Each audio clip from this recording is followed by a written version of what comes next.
adik-adik, Assalamualaikum warahmatullahi wabarakatuh. Bagaimana kabarnya? Semoga selalu sehat ya. Bagaimana nih menjalankan ibadah puasa Ramadannya, masih berlanjut?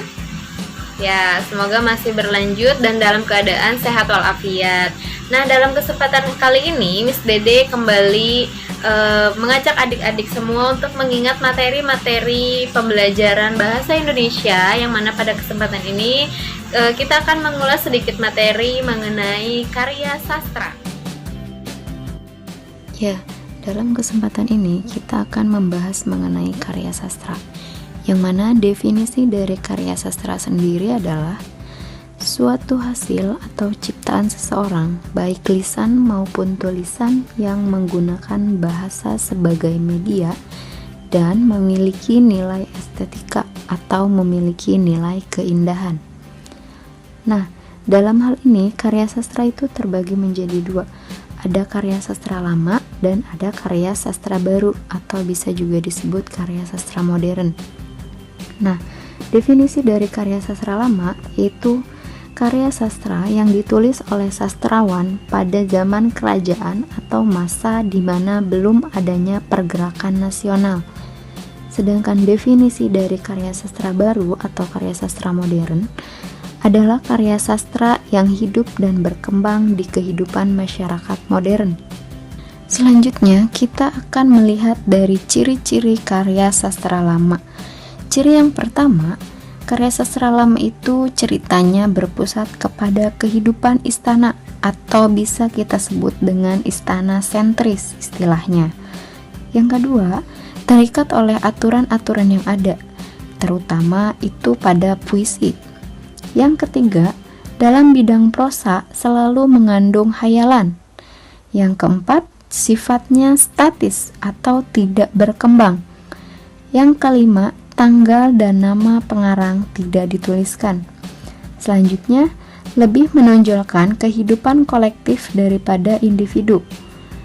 Selanjutnya, bersifat anonim atau nama pengarangnya tidak dikenal. Bersifat tulisan atau penyampaiannya hanya dari mulut ke mulut saja. Tema karangan bersifat fantastis.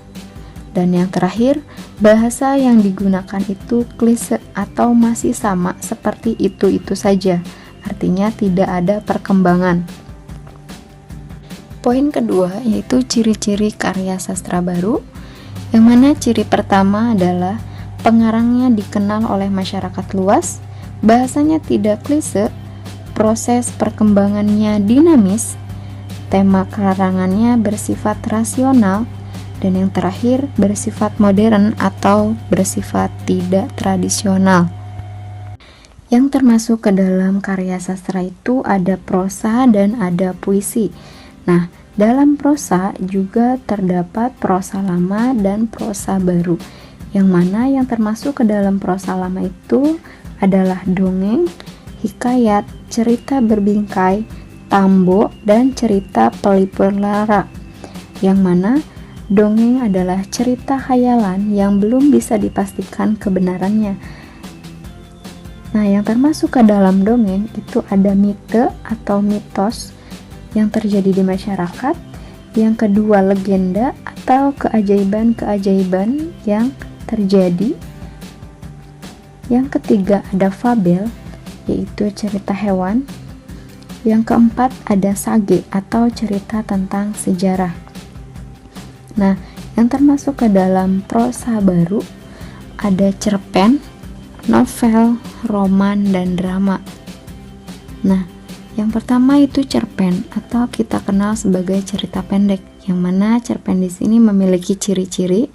Ciri pertama, memiliki alur yang sederhana, tokohnya hanya beberapa orang saja, latarnya hanya sesaat, lingkup terbatas, dan temanya pun sederhana. Yang kedua yaitu novel. Novel di sini adalah cerita yang menggambarkan sisi utuh kehidupan tokohnya. Yang mana ciri dari novel sendiri yaitu memiliki alur yang rumit, tokohnya lebih banyak, latar waktunya lama, lingkupnya luas dengan tema yang lebih rumit dan kompleks. Yang ketiga adalah roman. Pengertian dan cirinya hampir sama dengan novel. Perbedaannya, pada roman ini lebih menceritakan tokoh dari sejak lahir sampai tokoh itu meninggal. Nah, yang terakhir yaitu drama. Drama adalah sebuah karya sastra yang berupa naskah untuk diperankan oleh pemain atau aktor. Nah, drama di sini dapat diwujudkan dalam berbagai media.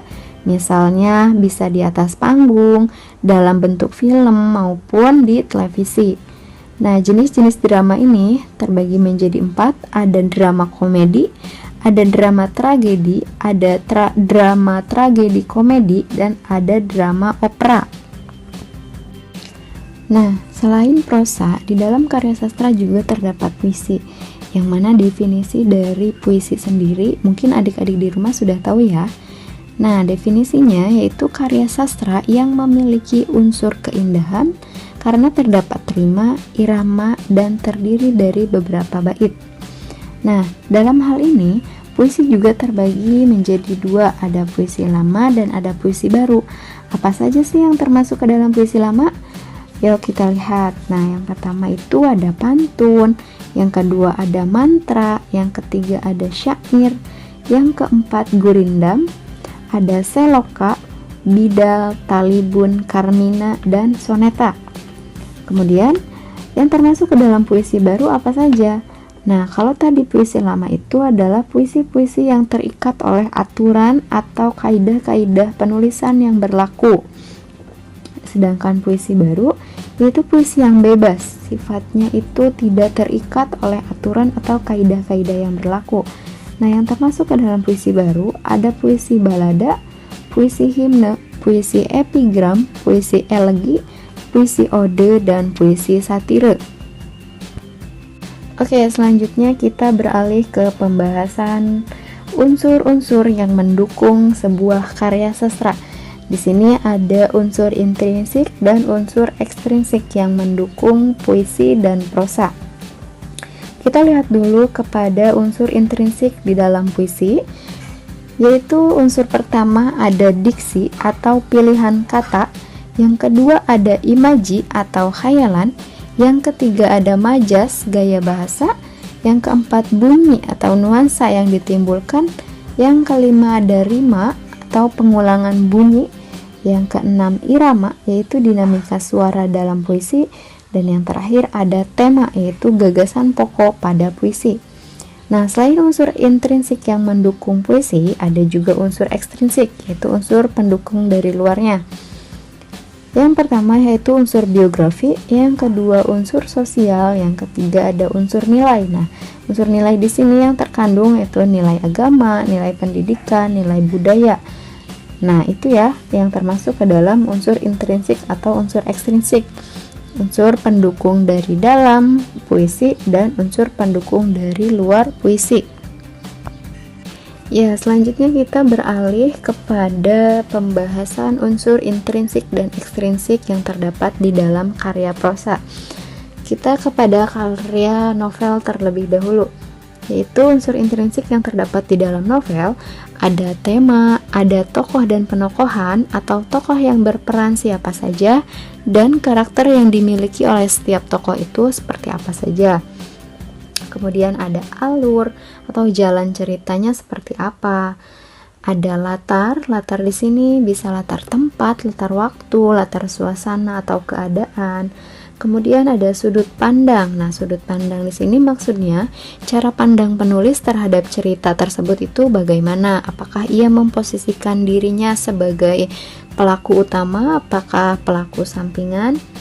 Selanjutnya ada gaya bahasa yang digunakan di dalam novel tersebut.